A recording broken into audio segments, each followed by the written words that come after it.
título del mensaje de hoy es ¿qué guardas en tu corazón? ¿Qué dice la Biblia al respecto? ¿Lo recuerdan? Sobre toda cosa guardada, guarda tu corazón, porque de él la vida. Una versión más moderna, la Nueva Traducción Viviente, dice: sobre todas las cosas, cuida tu corazón, porque éste determina el rumbo de tu vida. Amén. Es importante entender que nosotros tenemos cosas guardadas en el corazón, guardadas en el sentido de que no las sacamos a luz, guardadas en el sentido de que no las exponemos, porque son cosas que seguramente a muchos no le caería bien. Entonces, ese puntillo lo tenemos bien guardado y a veces, como siempre pasa, las cosas que tenemos feas en nuestro corazón se manifiestan, ¿sí? Básicamente vamos a hablar, bueno, cuando una persona ama a su familia, ¿qué es lo que hace? Pasa alguna situación en la familia, pero los integrantes de la familia, ¿qué hace? El que ama y se responsabiliza por su familia, la cuida, la protege, trata de restaurar, trata de ayudar, trata de alguna manera de que lo que está sucediendo no sea perjudicial y que guardar el testimonio de la familia. Es lo normal que hace toda persona que ama a su familia. Trata de guardar la reputación de sus padres. Es muy triste cuando uno escucha hablar a integrantes de familias que hablan mal de su propia familia. Es muy triste. A veces hay situaciones donde uno no queda más remedio que uno tiene que, bueno, hay cosas que no se pueden guardar y esconder totalmente. Cuando ya no hay más remedio, se podría contar. Pero una cosa es contarlo con el dejo de bronca, de resentimiento, o por querer engañar también, dar una imagen la cual no es. Pero un integrante que ama a su familia trata de guardar la honra de su familia. Lo mismo en la iglesia, los creyentes somos también los hijos de Dios, somos los hijos espirituales de Dios, somos la familia de Dios, somos el pueblo de Dios. Y por lo tanto también deberíamos guardar el testimonio en la iglesia. Deberíamos guardar y proteger que la iglesia se mantenga limpia. Y guardar que no haya afrenta en la iglesia. Entonces, esto es importante porque a veces parece que, bueno, como que no me toca a mí. Pero yo me tengo que sentir involucrado y ser parte de la iglesia. Sobre todo cuando ya soy nacido de la misma y me congrego en forma continua y permanente. También ahí está esa responsabilidad para aquellos que van a otra iglesia y vienen en la misma historia, es porque tenemos que la iglesia es toda la iglesia del Señor, no es solamente Casa de Jesús. Pero, ¿qué pasa cuando estamos siempre en los mejores momentos? Mire, el pueblo de Dios, y vamos a estar hablando del pueblo de Dios en el Antiguo Testamento, estaba pasando su mejor momento. Ellos estaban sufriendo la esclavitud de gran manera y ¿qué hicieron a Dios? Clamaron fuertemente y ese clamor dice que llegó a los oídos de Dios y Él vio todo lo que estaban sufriendo y padeciendo de parte de los egipcios. Y entonces Dios los liberó de la esclavitud de Egipto.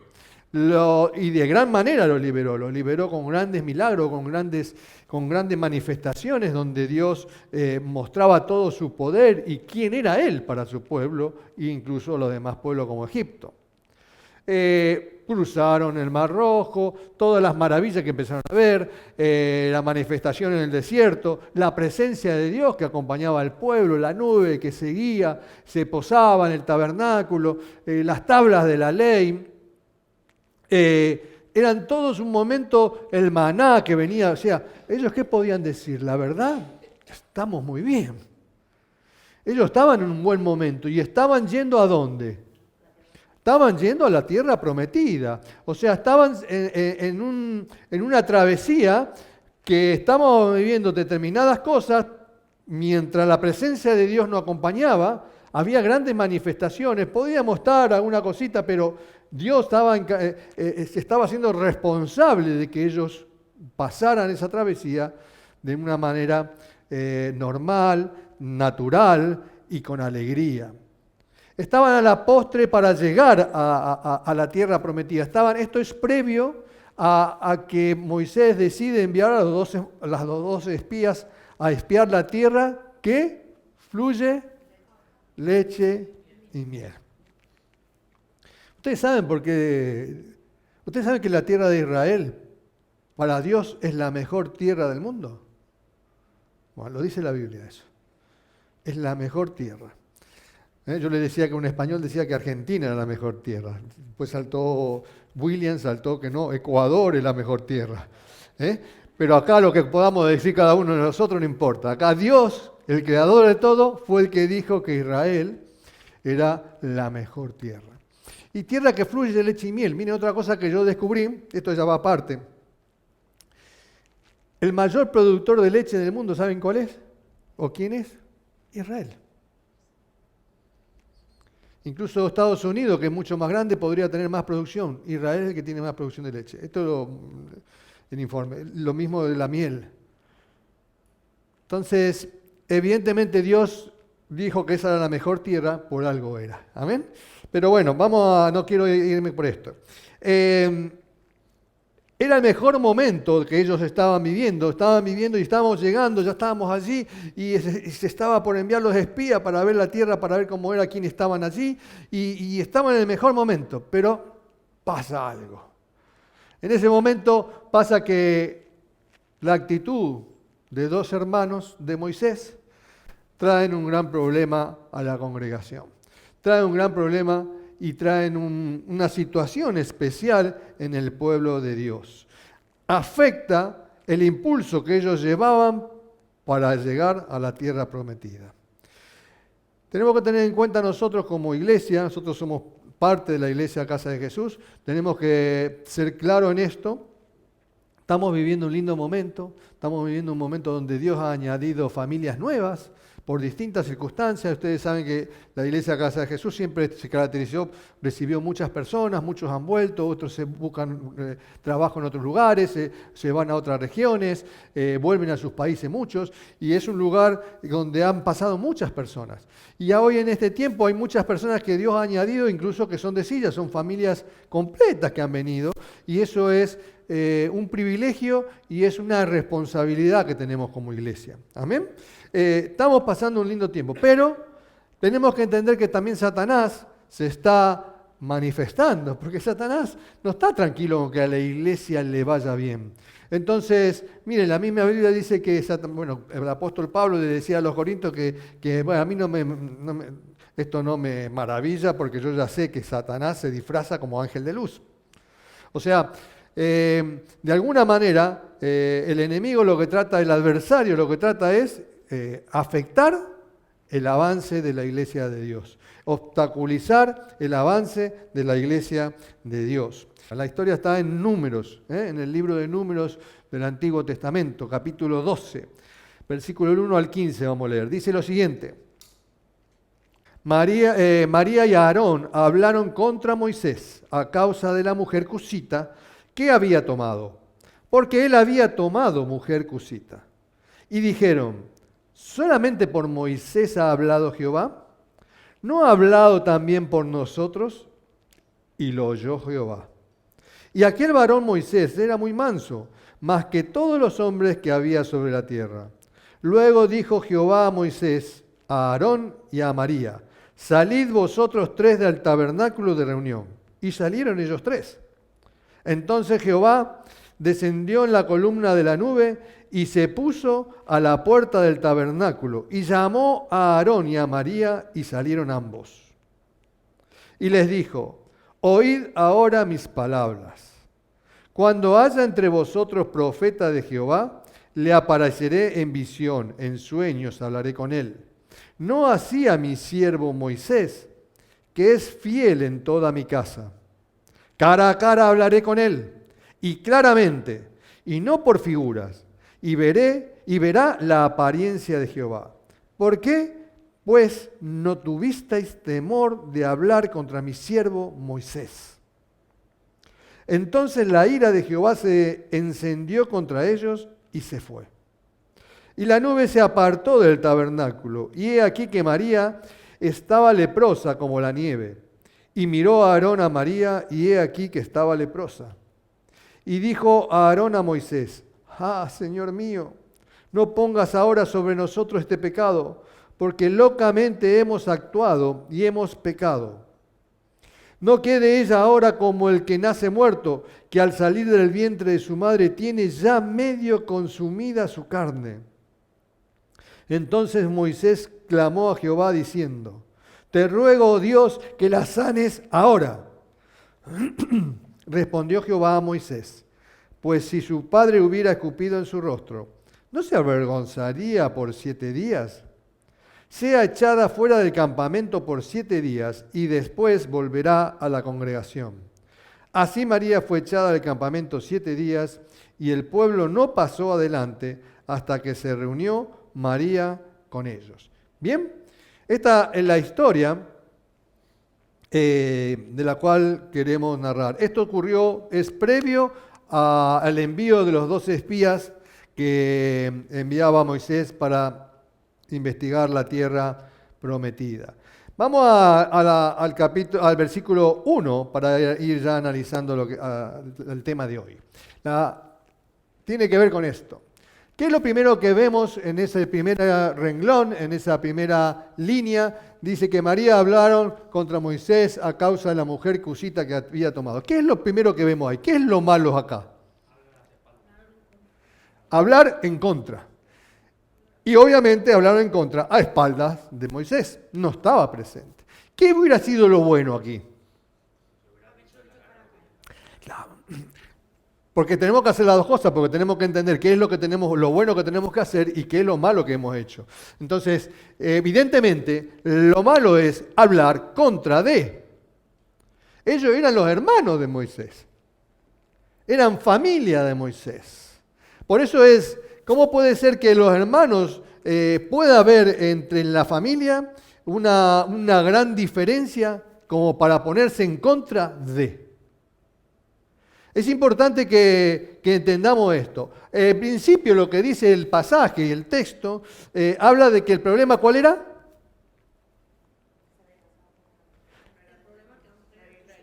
Claro, el problema era que la mujer era cusita, de otra región. En principio, cusita eran parece que eran afroasiáticos. Asiático no significa que era una chinita, o sea, Asia no es solo China, no es solo China, pero aparentemente eran afroasiáticos, era de otra región, no era del pueblo de Dios. Bueno, aparentemente el problema que ellos estaban manifestando era la mujer con la cual Moisés había escogido para casarse. Ahora, piensen lo siguiente. Por eso este primer punto tiene que ver la manifestación del oculto.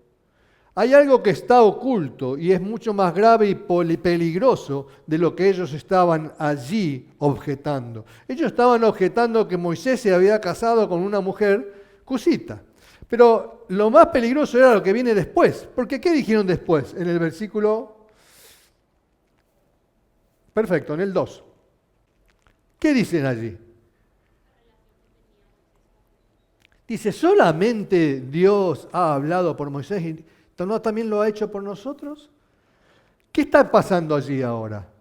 En realidad están enmascarando un tema, están yendo por la crítica contra Moisés, pero se están poniendo ahora otro tema donde está diciendo, Dios también ha hablado por nosotros.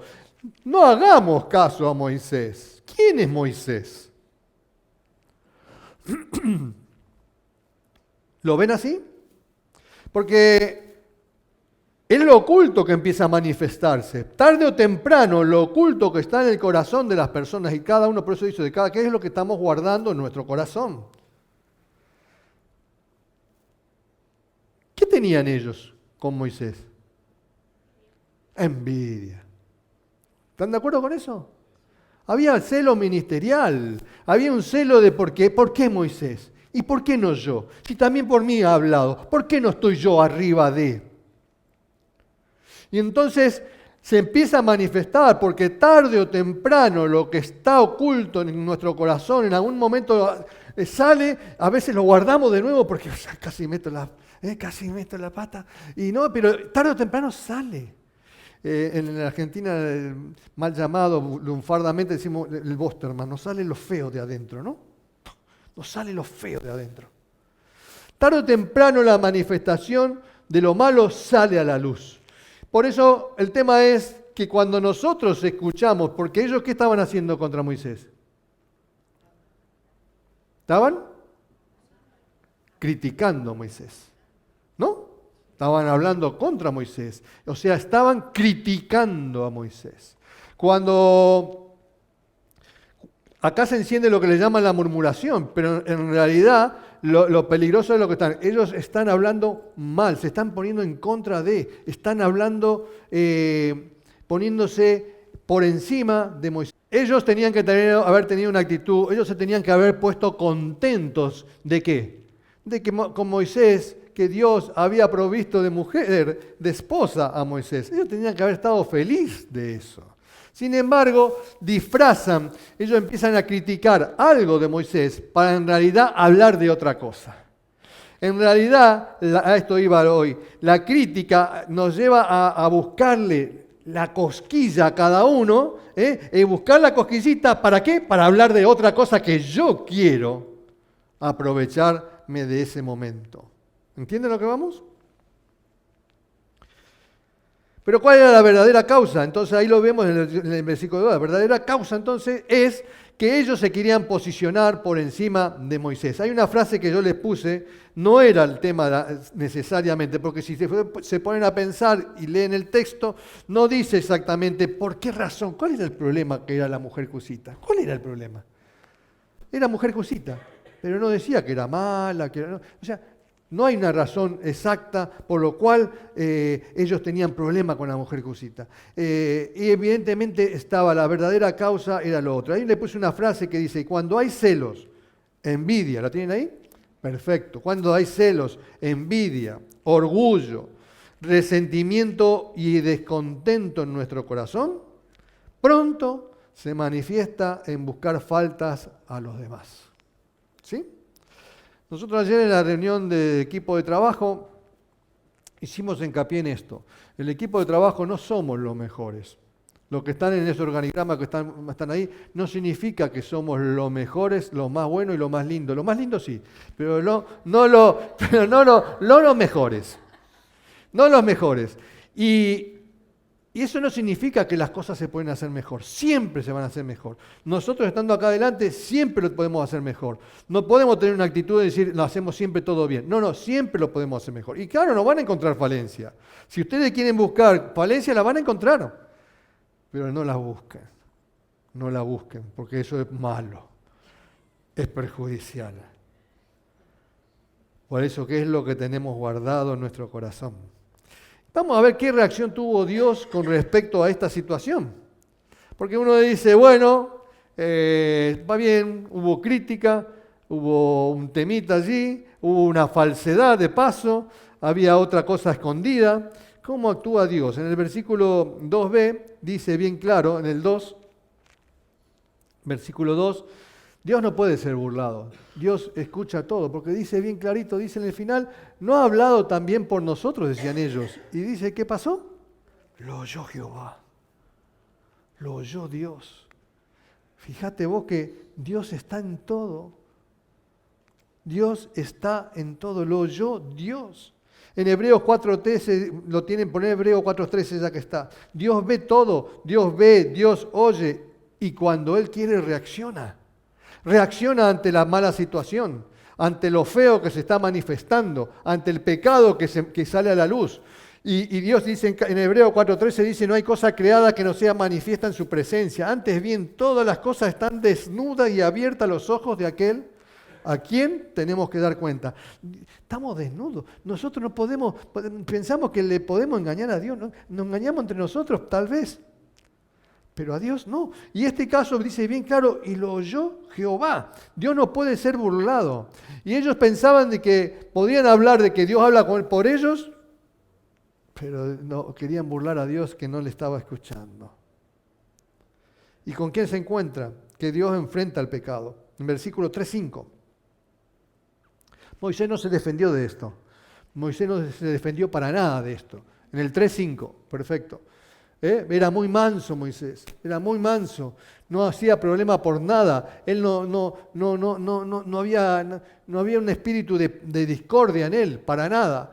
En cambio, Aarón y María estaban en este rollo, ¿no? Y Dios los enfrenta y los hace salir y les habla personalmente. Usted tiene que entender que Dios va a enfrentar siempre la situación que nosotros tengamos guardada en el corazón. Nos va a confrontar porque cuando sale a la luz, Dios se encarga de eso.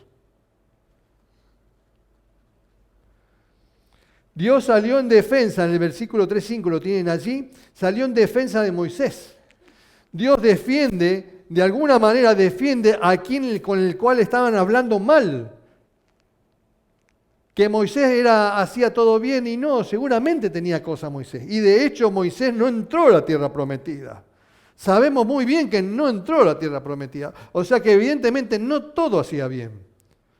Pero sin embargo, la Biblia aclara, ¿qué aclara de Moisés? Que dice que Dios lo enterró. Nadie sabe dónde murió Moisés. Lo tenía en alta estima Dios. Y en esto que Dios enfrenta el pecado y de alguna manera destaca en la defensa de Moisés, destaca dos características, o una tal vez vean ustedes. ¿Qué dice que en el versículo siguiente? En el 6:7. ¿Qué destaca Dios de Moisés? Porque Él lo defiende a Moisés y le dice algo sobre Moisés. ¿Cómo era Moisés? Era manso, ¿qué más? Pero eso no le dice a ellos. ¿Está ahí o no? 6:7. ¿Qué dice que es Moisés?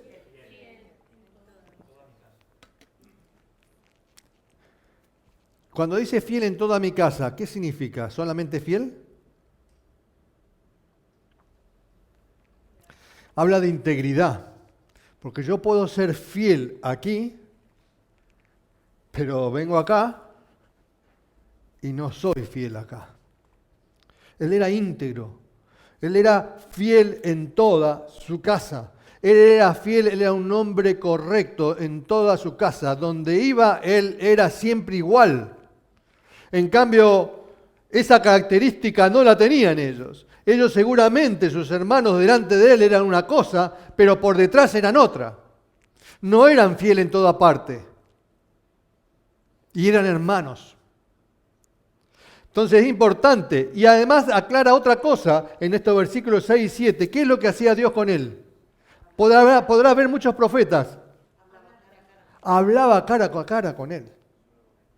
¿Qué está hablando también? ¿Qué está destacando con él? La intimidad, la relación, que es lo que hablamos ayer. Es la relación que tiene que Dios anhela, aprecia y destaca por sobre todas las cosas. Él tiene una relación especial conmigo. ¿Cómo venís a hablar vos esto de él? Los amonesta. Por eso en el versículo 8 dice bien claro, ¿cómo después de que le dice esto, les hace reflexionar a ellos, les hace reflexionar cómo es Moisés? ¿Cómo podés hablarme de Moisés? ¿Por qué pues no tuviste temor de hablar contra quién? Mi siervo. Porque claro, a veces no nos damos cuenta de que cuando hay una autoridad espiritual, parece que la autoridad espiritual se pone en solas. Cuando hay una autoridad espiritual, alguien la puso. Y Dios le está diciendo, Él es siervo, porque es mi siervo. Y entonces, si vos te metés con mi siervo, ¿con quién te estás metiendo? Me estás metiendo conmigo. A veces no nos damos cuenta de la gravedad de lo que tenemos oculto. La gravedad de que esto que tenemos adentro nos damos cuenta que cuando quiere salir a la luz, sale a la luz, porque no podemos frenar nuestra carne, porque no podemos frenar nuestro resentimiento o nuestros intereses, no lo podemos frenar, sale a la luz, y no medimos ni pensamos nada en lo que está pasando o en lo que puede pasar. Y evidentemente Dios lo amonesta. ¿Cómo no tuviste temor de hablar contra mi siervo? Tenían que haber hablado con él. Mucha gente habla por detrás. No cuesta nada hablar delante. Pero cuando hablas por detrás, no estás queriendo unir, sino estás queriendo dividir. Vamos ahora a cuáles son las consecuencias de este pecado y vamos entendiendo después otra cosa. Por eso es, ¿qué guardamos en nuestro corazón? ¿Cuáles son las consecuencias? La primera consecuencia que tenemos en el versículo 9-10 dice bien claramente, ¿no? Ahí lo tienen en el 9-10. Que entonces, ¿qué pasó? Dios ya la fastidiamos. Se enojó. ¿Y qué hizo Dios? Entonces, ¿qué es lo primero que pasa? Cuando uno tiene y ese pecado que tenemos oculto sale a la luz, lo manifestamos, ya enfadamos a Dios. ¿Y eso qué hace? Rompe la relación con Dios. Ya Dios no está presente con nosotros. Ya Dios no está con nosotros y no nos escucha. Usted tiene que entender de que en esta ruptura, no solamente el daño es en la relación con Dios, también hay un daño en la relación con los demás, porque dice primera de Juan 1:6, dice que si decimos que tenemos comunión con Dios, si decimos que tenemos intimidad con Dios, si decimos todo eso, pero andamos en tiniebla, decimos que tenemos comunión con Dios, pero andamos en tiniebla porque hablamos por detrás y contra de, entonces no practicamos la verdad. Y eso significa que estamos afectándonos entre nosotros, porque no practicamos la verdad. Y al no practicar la verdad, no solamente se rompió la relación con Dios, sino también se rompe la relación con los hermanos, con la familia. Esa es la primera consecuencia. La segunda consecuencia afecta a la iglesia. Versículo 10, lo tienen ahí. El versículo 10, el primero que afecta a la iglesia es que el pecado que había en el corazón de María pronto se manifestó en una impureza externa. Muchos piensan, ¿cómo le vino la lepra a María?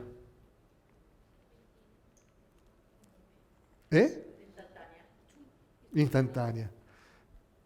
Pero ¿quién fue? ¿De quién le dice? Bueno, piénsenlo, léanlo bien después.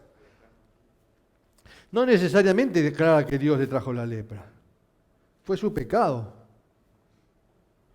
Se puede reflexionar y después lo podemos leer. En realidad, salió la impureza y esa impureza no solamente se manifestó en las cosas que ellos decían, también se manifestó en una enfermedad. Porque todo lo que está podrido y feo tiene que tener una consecuencia física. Entonces, a veces no nos damos cuenta que cuando tenemos cosas guardadas y cuando guardamos debilidades y esas cosas que tenemos, porque muchos decimos, es bueno ser envidioso, la envidia sana, es buena. No, no es bueno. No es sano. Cuando guardamos cositas así, o rencor, o hablamos mal de otro, por eso tenemos que ser guardianes del reino de Dios. No para discutir, pero cuando se empieza a hablar mal de alguno de nosotros, lo primero que tenemos que hacer es decir, no, paremos. Esto es grave, esto es grave. No solamente porque es el pastor, pero entre nosotros mismos es grave. Cuando hablamos a alguien que decimos que es nuestro hermano, es grave. Si yo hablo mal de mi mamá, de mi papá, o de mi hermano, o de mis hijos, es malo.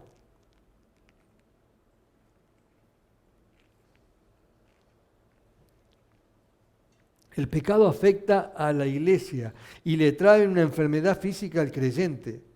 Los miembros de la iglesia deben proponerse evitar traer el pecado a la iglesia. Deben evitarlo, se tienen que guardar de eso. Tenemos que guardar, sobre toda cosa guardada, tenemos que guardar y cuidar lo bueno.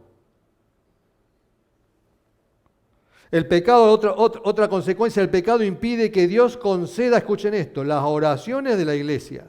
¿Qué pasó en el versículo 11 al 13? ¿Qué recuerda lo que leímos? ¿Quién el primero que sufrió, quién fue el primero que sufrió la situación de que tuvo lepra? Aarón. Aarón sufrió cuando la vio, mi hermana está leprosa. ¿Y cómo lo sufrió? Le pide a Moisés, intercede por ella. Intercede por ella.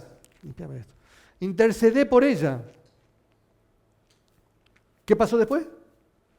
Moisés oró por su hermana y le pidió a Dios. ¿Y cómo le dijo en la petición? ¿Lo tienen ahí o no?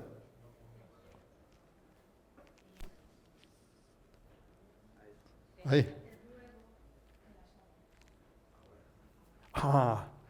¿Cómo fue la oración de Moisés? Directa. Te ruego que la sanes ahora. Y Dios tenía una relación especial con Moisés. Y Dios destacó que la relación que tenía con Moisés era muy, muy, muy, muy íntima. Y sin embargo, ¿qué hizo Dios? Rechazó la oración. No porque Moisés era malo, no porque Moisés había hecho algo malo, porque cuando Dios está actuando contra el pecado, no va a escuchar ningún tipo de oración, por eso afecta la oración de la iglesia. Cuando la iglesia se pone a interceder, pero hay algo que está oculto y se está manifestando, Dios no escucha la oración incluso del lugar, porque somos todos parte de la iglesia. Y nosotros mismos tenemos que tener una actitud frente a esa situación. Y Dios, por más que oremos, no nos escucha. Y son una de las pocas oraciones que no le respondió a Moisés. Les contestaban todas, casi todas. Le rogó que la sanara ahora y evidentemente no, tiene que pagar, tiene que tener una disciplina. Esto no puede seguir así, tiene que salir afuera del campamento por tantos días y después volverá. El pecado afecta a la oración personal. Primero, la de Aarón ni ahí.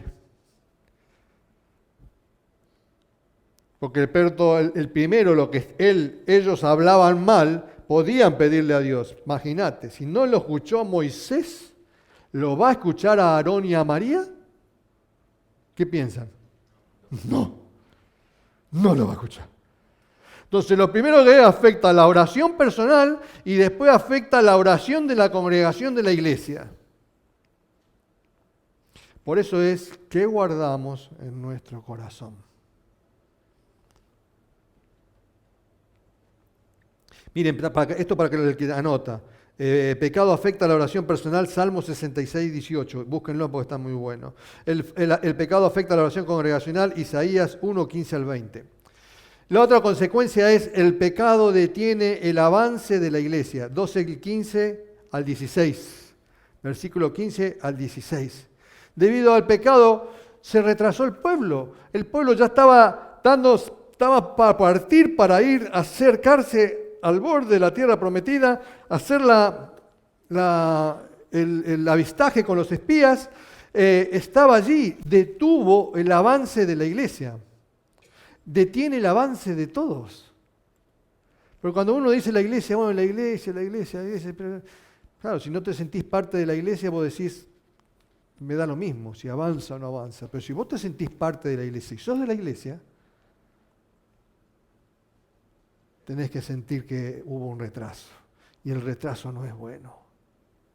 El retraso, y más cuando es producto de esta situación, de lo que ha guardado en su corazón. Entonces, todas las consecuencias que trajo el pecado. Para terminar ya con esto, el pecado estorba el avance de la obra de Dios, daña el testimonio de la iglesia y causa esterilidad espiritual en la vida de los involucrados. Conclusión. Vamos a terminar con esto. 3 puntitos.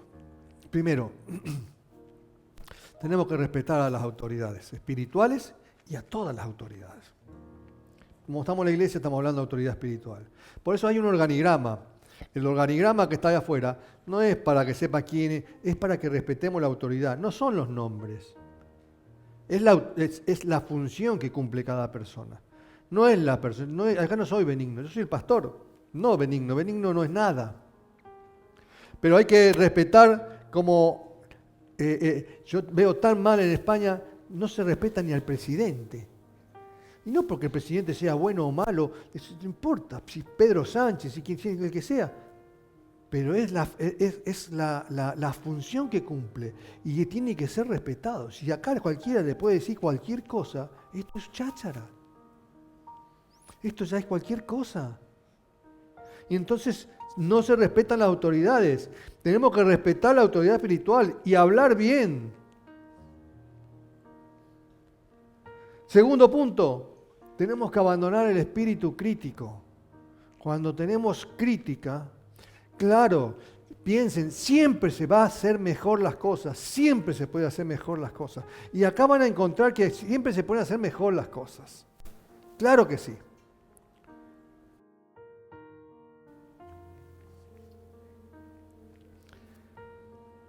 Siempre se pueden hacer mejor las cosas. El espíritu crítico, ¿sabe lo que trae? El espíritu crítico rompe relaciones, divide, destruye, te separa. Porque cuando vos criticás, vos ya no te sentás al lado de esa persona así nomás. Porque vos criticás, daña. Y no solo daña a los involucrados, sino daña al entorno. Tenemos que abandonar el espíritu crítico. Si no, vamos a estar en problemas. No nos va a ir bien. Y el último punto, nos tenemos que mantener sujetos. Solo lo compartíamos ayer en la reunión. Cuando hablamos de sujeción, aquellos que estuvieron en la reunión, no. Cuando hablamos de sujeción, ¿qué significa sujeción?